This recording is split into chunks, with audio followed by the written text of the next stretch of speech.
En de camera's hebben gehoord.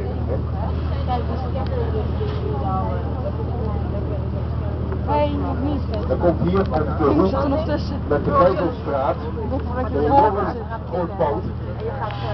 Dat is het bestrijkt de hele terrein tussen de Keitelstraat en de Herengracht. Dat is nu het pand van het Stadsarchief op het dienst van monumenten en archeologie. Dat tot 4, 5 jaar geleden was dat hoofdkantoor van de ABN AMRO.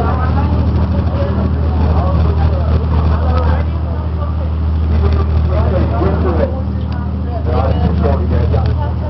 Kan je ook nog aanwijzen waar die nog steeds woont? Dit is de ambtswoning van de burgemeester. Dus dit is van ons. En hier Cohen, die woont daar boven. Hij is bezig zijn verhuizing te regelen. Hij is niet thuis, want zijn fiets staat niet voor de deur. Nou, hij gaat regelmatig op de fiets naar het stadhuis. Kijk naar die versieringen naar boven. Met tunnels. Tussen. Wie woont u dan? Ik denk echt dat we nu